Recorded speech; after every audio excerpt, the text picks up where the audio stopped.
ایک دفعہ کا ذکر ہے کہ ایک جوڑے کے ہاں ایک لڑکا پیدا ہوا جسے وہ علی کہتے تھے۔ بچہ اپنے والدین کے لیے خلاف توقع تھا، کیونکہ جب وہ پیدا ہوا تھا وہ انگوٹھے سے بڑا نہیں تھا۔ ماں اور باپ دونوں شروع میں بہت پریشان تھے، لیکن پھر انہوں نے خود سوچا یہی ہمارے لیے خدا کی دین ہے اور ایک دن ہمارا بیٹا بڑا مضبوط لڑکا بنے گا۔ لیکن سال گزرتے گئے اور علی بالکل نہیں بڑھا اور وہ انگوٹھے کی طرح چھوٹا رہ گیا۔ ہر شام رات کے کھانے پر ماں اپنے بیٹے کے لیے میز پر جگہ رکھ دیتی۔ وہ اس کے سامنے ایک چھوٹی سی پلیٹ رکھ دیتی اور اس میں ایک چائے کا چمچ سوپ سے بھرتی۔ علی کے پاس ایک چھوٹا سا پیالہ بھی تھا جسے اس کی ماں پانی کے ایک قطرے سے بھر دیا کرتی تھی۔ گھر والے جب گھر پر ہوا کرتے تھے تو سب ٹھیک تھا، لیکن ماں باپ اپنے بیٹے کی وجہ سے بہت شرمندہ تھے، یہ سوچ کر اگر کسی نے اسے دیکھا تو وہ جوان لڑکے کو چھیڑیں گے، اس لیے انہوں نے اسے گھر کے اندر ہمیشہ نظروں سے پوشیدہ رکھا ہوا تھا۔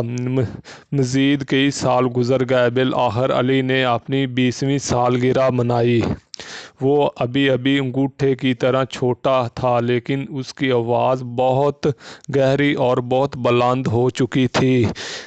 در حقیقت اگر کبھی کوئی ان کے بیٹے کو کوئی بولتے ہوئے سنتا تو وہ یہی سمجھتا کہ یہ کسی بڑے آدمی کی آواز ہے، لیکن علی ایک اداس نوجوان تھا، کیونکہ اس کا کوئی دوست نہیں تھا اور اسے اپنا سارا وقت اپنے والدین کے گھر کے اندر چھپ کر گزارنا پڑتا تھا۔ ایک دن علی کے والد اگلے قصبے میں بازار جانے کے لیے تیار ہو رہے تھے۔ بوڑھے آدمی نے رات ہوٹل میں گزارنے کا ارادہ کیا تھا، کیونکہ وہ رات ہونے سے پہلے واپسی کا سفر نہیں کر سکتے تھے۔ علی نے اپنے والد سے التجا کی اسے سفر میں اپنے ساتھ لے جائیں، لیکن اس کے والد اس خیال سے بہت پریشان نظر آئے۔ اس